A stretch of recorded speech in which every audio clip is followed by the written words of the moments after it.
biasa kita ikut konsen dulu. Jadi perkenalan, seperti biasa kan? Kita perkenalkan, nama saya Dokter X, saya dokter yang berjaga di ruangan sini. Kalau ada skenario-nya, jelaskan aja skenario-nya singkat. Kemudian tanyakan identitas, namanya siapa, umurnya berapa, pekerjaannya apa. Di situ, baiklah Pak, berdasarkan tulisan Bapak, saya akan melakukan pemeriksaan fisik pada telinga dan hidung dan tenggorokan Bapak. Kalau misalnya nanti ada perasaan yang tidak nyaman, itu kami akan minimalisir, tapi alhamdulillah apakah Bapak bersedia, ya, selalu tanya kesediaannya, selalu pemeriksaan apa saja. Kalau sudah bersedia, baru kita siapkan alat dan bahan.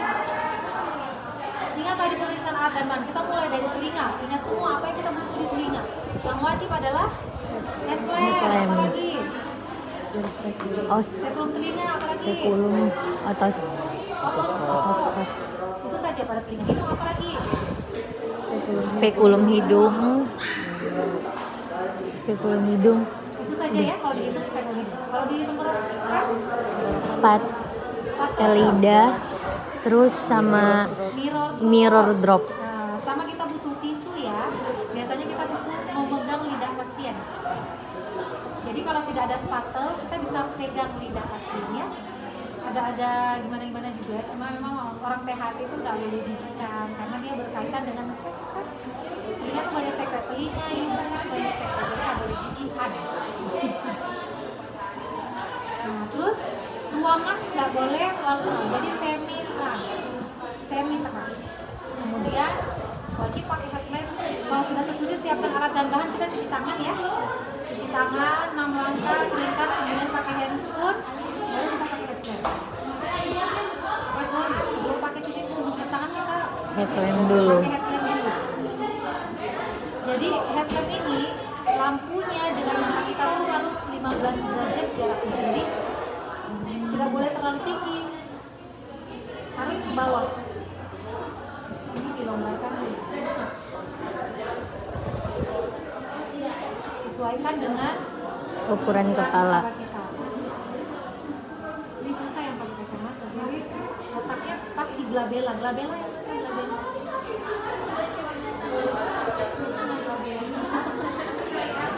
Lagi-lagi anatomi. Ya kita di kedokteran itu anatomi kuncinya. Kalau kita dapat anatomi itu nggak bisa belajar. Karena kita pelajari manusia. Ini ya. Ini omongnya.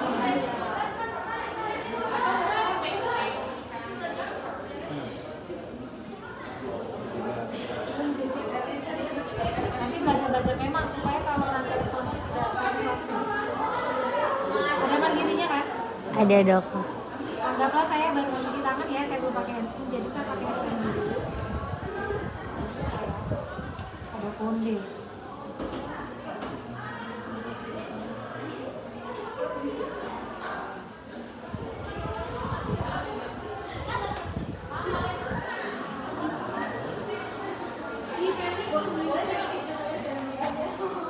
Ini sebenarnya ada yang perlu difokuskan, tapi kayaknya di alatnya nggak perlu difokuskan. Udah pakai headlamp, cuci tangan, kemudian pakai handscoon kalau kita duduk di sebelah pasien. Ini ya. Lebih baik Pak. Nah, di sini saya akan melakukan pemeriksaan pada telinga Bapak terlebih dahulu. Yang pertama saya akan melakukan pemeriksaan inspeksi. Pada inspeksi saya akan melihat bagian telinga luar Bapak. Di sini pada bagian telinga luar tidak terdapat adanya hematom, pembekakan, ada massa, sama ada infeksi atau peradangan tidak terlihat. Kemudian saya akan melakukan pemeriksaan inspeksi pada bagian Dalam. dalam dengan menggunakan Spekulum telinga. Jadi ini terlalu jauh ya, pasiennya biasanya kita sedikit maju. Jadi ini untuk memudahkan. Harusnya bukan begini posisinya ya, harusnya kita oblik. Cuman ya itu postur tubuh harus tinggi supaya kita bisa sampai. Ini pasiennya terlalu tinggi. Nah ini ya kelihatan. Nah cara pegang telinga ini ya, telinganya kurang elastis. Ini ya dipegang gini, kemudian kita lihat pada bagian meatur dan analis atau siklus tidak terdapat adanya pembengkakan, tidak adanya sekret, tidak ada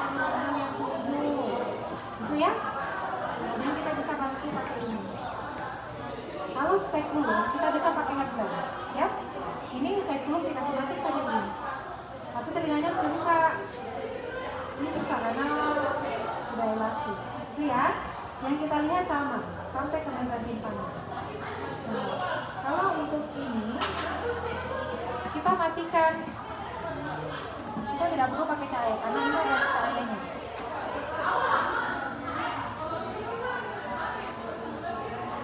Ini ya, ada cahayanya ya. Nah, jadi cara pegangnya tuh kayak pegang pensil. Kayak pegang pensil. Buka telinganya, kemudian kelingking itu jadi fiksator mukanya, ya. Jadi masukkan, kemudian kita lihat. Nah, yang kita lihat sama seperti yang kita identifikasi sebelumnya sampai ke Membran timpani. Jadi patokannya apa tadi di membran timpani? Cone of light. Nanti lihat anatominya ya. Oke, nanti sebutkan semua apa-apa yang bisa kalian identifikasi di dalam liang telinga. Oke. Setelah melakukan pemeriksaan inspeksi kita lakukan pemeriksaan Palpasi. palpasi pada Tragus. sakit pak. Kemudian antitatus sakit pak. Kemudian ini Helix. Helix itu kita pegang begini telinganya, pegang ya. Pegang sakit pak. Kemudian bagian belakang. Mas. Itu ya. Jadi kita bisa pakai tangan kanan. Kalau telinga kanan kita pakai tangan kanan untuk melakukan palpasi. Palpasi. Itu ya. Nah, setelah kita lakukan pemeriksaan inspeksi dan palpasi, kita lakukan pemeriksaan fungsi pendengaran menggunakan Gerep utala. Garputala. Tadi bilang apa? Oh, saya dengar grapu. Garpu ya, garputala. Jadi pas selanjutnya saya akan melakukan pemeriksaan fungsi pendengaran. Jadi ada 3 macam fungsi pendengaran yang akan saya lakukan. Yang pertama adalah tes Lina. Tes Lina itu mau membandingkan antara udara dengan antara tulang pendengaran bapak, telinga bapak. Jadi nanti kalau misalnya bapak sudah tidak mendengar lagi ada getaran, angkat tangannya ya pak, kasih kode. Jadi nanti ajarkan pasien begitu, kalau dia sudah tidak mendengarkan suara, angkat tangan. Ya. Jadi yang pertama-tama kita getarkan dulu. Ini sudah bergetar, kita letakkan di sini, di depan meatus. Nah, kalau dia sudah angkat tangan, berarti dia sudah tidak mendengarkan suara. Kita pindah ke mastoid. Mastoid. Jadi ini letakkan di mastoid. Mastoid. Tulang mastoid. Ya, letakkan di tulang mastoid. Terus suruh angkat tangan. Kemudian balik lagi, getarkan, taruh di mastoid dulu, baru ke Udara. udara. Jadi kita bisa membandingkan pasiennya itu lebih panjang mana antara udara dengan Tulang. tulang, gitu ya. Kemudian tes Weber. Weber. Kalau tes Weber kita mau membandingkan antara kiri dan kanan. Antara kiri kanan. Jadi kita kalau mau pemeriksaan ini pasiennya itu jadinya bagusnya satu telinga selesai sampai tidak pemeriksaan. Tapi secara teori satu-satu. Jadi tes Rina dulu kiri kanan, kanan kiri, baru tes Weber kanan kiri, baru tes Kuaba kanan kiri. Itu ya. Cuman ya itu pasiennya akan membandingkan. Tapi nggak apa-apa ya. Nah, itu teorinya. Kemudian tes Weber. Tes Weber kita mau membandingkan antara tulang Kanan, posisi kiri. yang kanan dan Kiri yang pasien. Jadi gimana cara pemeriksaannya? Tadi dibandingin juga sama pemeriksa dokter yang dokter. Itu ya, sama kayak tadi kita tulang, kemudian ke tulang kita. Gitu ya. Kemudian lagi udara ke udara.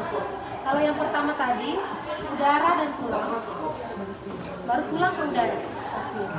Kalau yang Weber, tulang ke Tulang pemeriksa. udara ke udara. Paham ya? Kalau tes Kuaba itu pada pasien dulu kita periksa. Iya. Jadi kita letakkan ini yang kita getarkan, kita letakkan di sini. Instruksinya sama. Nanti kalau misalnya bapak mendengar getarannya atau suaranya sama antara kiri kanan, angkat tangannya. Kiri Dua-duanya. kanan ya. Kalau misalnya dominan yang kanan, angkat yang kanan. Kalau dominan yang kiri, angkat yang kiri. Itu ya. Oke, itu untuk pemeriksaan telinga. Nanti interpretasinya ada yang namanya tuli konduktif, ada yang namanya tuli sensori neural. Itu kalian harus baca dulu teorinya. Jadi nanti hasilnya tes lina positif. Tes lina positif kalau hantaran udaranya lebih panjang daripada hantaran tulang. Ini kalian pasti ngambang kan? Ngambang ya. Karena memang kalian harus baca dulu supaya bisa lebih cepat paham ya. Kalau saya sampaikan begini pasti habis ini lupa. Ya kan? Nanti baca lagi ya interpretasi dari pemeriksaan Rina, wabah, fungsi pendengaran. Ya. Nanti interpretasinya itu pada kondisi apa? Normal atau tuli konduksi sensori neural? Ada semua nanti. Dan nanti kalian baca saja itu ya. Yang penting tekniknya kalian sudah tahu. Nah, sekarang kita ke pemeriksaan hidung. Kalau pemeriksaan hidung sama posisi kita oblik juga, cahaya juga tidak terlalu terang. Intinya PHT begitu. Inspeksi juga sama, yang kita lihat bagian luarnya dulu. Apa nyalakan kembali. Jadi yang kita lihat di hidung apa? Simetris enggak? Simetris tidak, ada tidak massa, pembengkakan, tanda-tanda peradangan, hematom, deformitas. Nah, sebutkan semua yang bisa kita lihat di situ. Habis itu kita lakukan pemeriksaan palpasi. Nah, palpasi yang kita lakukan pada pasien. Saya berdiri saja ya karena pasiennya tinggi sekali. Maksudnya Jadi gitu ganteng. ya. Nah, septumnya kita lihat dia tidak tampak adanya septum pada nasinya. Kemudian simetris antara kiri dan kanan, tidak ada tanda-tanda peradangan, tidak ada massa di situ. Nah, kemudian kita lakukan pemeriksaan palpasi. Palpasi hidungnya dulu, jangan paranasal dulu ya. Palpasi hidung dulu, ada tidak krepitasi. Krepitasi tahu? Krepitasi. Tulang yang retak kalau kita pegang kayak gitu. Jadi pegang mulai dari pangkal hidung sampai ke apa ini namanya? Puncak hidung tadi. Jadi periksa yang ada tulang-tulangnya ya. Nah, setelah dipalpasi, nanti bilang ya Pak, kalau misalnya ada yang nyeri, di sini saya tidak meraba adanya krepitasi. Ada yang nyeri Pak? Tidak ada tanda-tanda nyeri, tidak ada tanda-tanda peradangan. Selanjutnya saya akan melakukan pemeriksaan palpasi pada sinus paranasal. Jadi ada beberapa sinus paranasal yang bisa kita periksa. Yang pertama adalah sinus frontalis. Jadi teknik pemeriksaan itu bisa begini, terserah ya. Kalau saya sering pakai jempol karena lebih kuat penekanan, lebih kuat. Nanti bilang kalau sakit ya Pak. Nah. Terus sinus ethmoidalis. Ethmoidalis kita tekannya di sini. Sebaiknya tangan satunya kita tahan di belakangnya karena kita menekan ini. Ya, jangan sampai kita ke sini pasiennya ke belakang ya. Ini kalau tadi kan ini kita tahan ya, tahan kepalanya. Ini juga begitu. Sinus maxillaris begini. Itu ya, ditekan. Oke. Kalau sphenoid kita tidak bisa periksa karena anatominya dia di dalam sini. Itu saja kalau itu pemeriksaan ini. Selanjutnya saya akan melakukan pemeriksaan pada Mulut, tenggorokan dengan inspeksi terlebih dahulu. Inspeksi sebelum dia buka mulut, lihat dulu bibirnya ada tidak tanda-tanda stroke, tanda-tanda Bell's palsy. Pernah dengar Bell's palsy? Pernah ya? Piring seperti stroke, tapi bukan masalah di otak ya, masalahnya di sana. Nervus berapa? nervus. Ya, lihat ya di mulutnya apa yang bisa kita lihat. Setelah di luar kita sebutkan di sini tidak tampak adanya sianosis, tidak ada tanda-tanda pucat, kemudian sudut bibirnya tidak kering. Boleh dibuka mulutnya Pak, buka mulut buka lebar, kemudian kita sensor. Nah, apa yang kita lihat di situ? Gigi. Pertama mukosa bukalnya merah. Tidak ada tanda-tanda stomatitis atau sariawan, giginya tidak tampak adanya karies. Kemudian lidahnya tidak kotor. Kalau pada pasien tipes, biasanya lidahnya putih-putih ya, itu tanda-tanda tipes biasanya. Atau karena pasien-pasien HIV sering sekali berjamur lidahnya, bisa kita nilai. Kemudian apa lagi? Uvula. Ayo Pak, buka lagi mulutnya. Air berjamur. Ya, kalau yang kita inspeksi, yang bisa kita inspeksi itu sampai ke uvula, tonsil, faring, gitu ya, orofaring. Nah, kalau kita mulai ke bawah, kita pasiennya sudah buka mulut lebar, kemudian kita masukkan spatel. Ini saya agak susah. Coba tangan kepala dulu.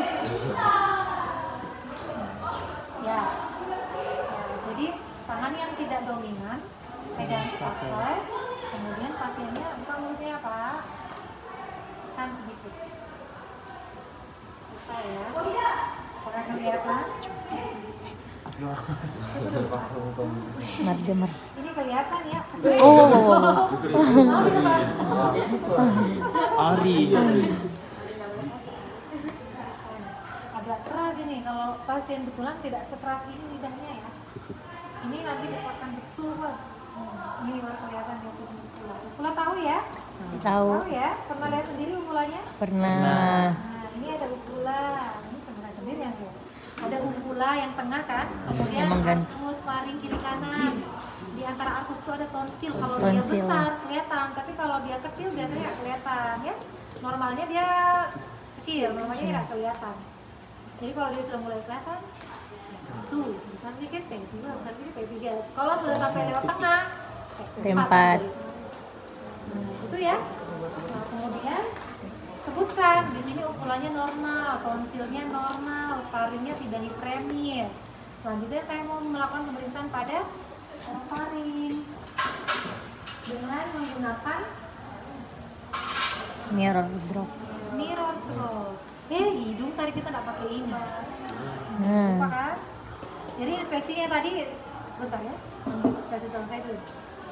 Nah, jadi panaskan dulu, spirusnya dibakar, kemudian kita hangatkan. Kemudian dengan spatel, ternyata pasien buka mulut, lalu kita tekan, lalu masukkan pelan-pelan. Nah, kalau mau melihat nasofaring, berarti segmennya mengarah ke atas. Ke atas. Yang kita lihat apa di situ? Yang Pernah dengar post nasal drips? Biasanya ada lendir-lendir yang jatuh dari atas hidung itu ke belakang. Kalau lagi flu, biasanya ada lendir dari hidung belakang jatuh ke bawah. Pernah rasa? Itu namanya post nasal drips. Jadi ada yang bagian belakang nasal tuh yang jatuh-jatuh itu lendirnya, mukusnya, itu namanya post nasal drips. Jadi bisa kita lihat menggunakan ini. Jadi di belakang bagian hidung itu ada lendir yang kita lihat. Kita lihat ada merah-merah juga enggak di situ? Ada massa juga enggak? Karena sering kalau di sini kita lihat CA nasofaring itu paling sering. Pernah dengar CA nasofaring? Pasien-pasien yang suka merokok, ada ada yang merokok di sini? ada. Siapa? Iya Wahid. Ya, merokok Wahid. Dia kemarin kayak tadi. Ada memang dokter yang merokok, ada sampai sekarang ada. Tapi yang namanya kesehatan itu kita sendiri yang pilih ya. Orang bilang merokok itu mati, tidak merokok juga mati. Iya, tapi mau matinya seperti apa kita yang pilih. Kalau mau matinya sakit, merokok saja yang hari. Betul. Kalau matinya sehat ya. Ya jangan. Dikasih tahu belum itu? Memang orang yang sedang merokok itu susah berhenti karena memang ada nikotinnya ya bikin kita kaget. Tapi kalau niat berhenti, insya Allah bisa. Cuman nggak ada niatnya. Kalau nggak ada niat itu yang jadi masalah. Susah dokter nggak ada niatnya. Nanti kalau dia menikah, kasihan anaknya nanti dia Betul. Menikah. masih jauh ya, jangan berpikir ke sana. Kalian cuma koas. Belum dokter, jangan berpikir ke sana. Saya cuma kasih gambaran. Kalau dia tidak mulai berhenti dari sekarang, kasihan nanti anaknya. Ya, merokok itu bakar-bakar uang ya tidak? Iya betul. 20.000, 30.000. Dia habis bungkus berapa hari? Satu hari. Seperdua hari. Kenapa? Kebantu dia. Saya mau bantu waktu. Yang jual rokok. Oh, dia yang jual. Gitu ya, jadi lihat nasofaringnya arahkan Ke atas. perutnya ke atas. Kalau mau lihat orofaringnya ke bawah. Nah kalau ke bawah apa yang kita lihat? Ada pembengkakan nggak tadi dokter? Pada apa? Apa yang kita bisa lihat di situ? Ada plika vokalis. Ya, kelihatan ya kalau kita center ke bawah ada plika vokalis. Ada apa lagi? Ada. Lagi-lagi anatomi kan? Ya, jadi kalau kalian bisa lihat anatominya, kalian bisa tahu apa yang mau dilihat di situ. Ya? Pita suara itu plika vokalis ya, yang suaranya bagus di sini. Coba lihat plika vokalisnya, kayaknya mulus sekali. Amat. Oh, dia vokalis. Oh. Dangdut apa? Dan mental. Oh, dangdut. Murotal. Itu ya? Murotal, Masya Allah. Jarang di rumah. Vokalisnya muazin dokter. Oh, Masya Allah. Itu ya. Nanti kalau sudah letakkan ini di larutan klorin ya, bisa juga ini di bak yang tidak steril. Nah, kita kembali ke hidung. Di hidung tadi tuh selain inspeksi bagian luar, kita inspeksi bagian dalam menggunakan Spekulum hidung. paham lagi nih, oh, yang wajar dia merokok ya. Astaga. Nah, jadi gini, ini ya posisi kita oblik. Nah, jadi tangan satu ini sebenarnya bisa bantu fiksasi. Kemudian cara pegangnya begini, ini ya. Yang ini fiksasi hidung, ini bantu hidung. Jadi pelan ya, masukannya dalam keadaan tertutup. Jangan dalam keadaan terbuka, dan tertutup. Jadi pas di dalam baru dibuka.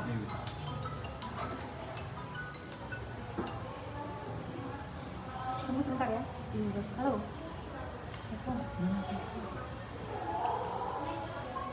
Astaga, tidak ada ransel dipanggil. Bentar. Saya terlambat tadi. Kau di mana? Kau di mana? Baik. Nah. Apa sih? Ini jangan, ini sinusitis dia. Dia rinitis. Kalau dia kena debu sedikit apa flu, dia pasti batuk. Menderita kehidupan ini. Tahu Jana toh? Tahu dokter. Pasien itu. Itu ya, jadi ini tangan bisa Pak bantu fiksasi kepalanya, kemudian jari tengah fiksasi hidungnya, ini, kemudian yang ini satu di alatnya sini. Tapi bisa juga ini langsung ke alat. Ini fiksasi hidung. Bisa juga ya, jadi pilihannya ada dua, boleh pakai ini sebagai fiksator hidungnya, boleh pakai ini. Tapi sebenarnya lebih gampang, ini tanganku pendek, jadi enaknya ini saja yang fiksasi hidung. Jadi langsung hidungnya saya pegang begini, alatnya ini masukkan pelan-pelan. Ini alat alatnya ya. Nah, kemudian buka hidungnya. Kelihatan kan? Ya, saya yang lihat, kalian tidak lihat. yang kita bisa identifikasi yang seperti adik-adik bilang tadi, porta, mukosa, vestibulum nasi, septum nasi, itu semua yang kita bisa nilai. Kalau pasien yang rinitis itu konkanya pasti bengkak. Pernah rasa tersumbat hidungnya? Yang bikin nyumbat itu konkanya bengkak. Jadi kalau udara nggak bisa lewat. Itu konkanya yang bengkak. Pernah balik sini, di sini tersumbat, balik sini, di sini tersumbat. Itu konkanya yang bengkak kempes. Gitu ya. Konkanya itu bisa radang gara-gara virus atau bakteri. Gitu. Jadi satu-satu gini kita sebutkan, kemudian yang satu juga begitu. Gitu ya. Tapi kalau ini untuk hidung sebelah sini, kalau hidung sebelah sini bagusnya tangan yang sebelah sini. Supaya kalau begini kan kita terbatas ya, lebih bebas kalau kita tangan yang satu. Nggak usah pakai jari tengah sebagai fiksasi, jari telunjuk saja lebih mudah. Ini ya, ini kemudian bisa kasih masuk, buka di dalam. Nah, cara keluarkannya jangan dalam keadaan terbuka lebar dan jangan tutup sekali, nanti bulu hidungnya ikut. Nanti. Jadi tutup setengah. Nah, tutup setengah baru tarik keluar. Gitu ya Kak. Gitu ya. Kalau kita tutup sekali begini, bulu hidungnya ikut, kita tarik keluar, nangis ya. Ayo praktek. Siapa yang mau jadi pro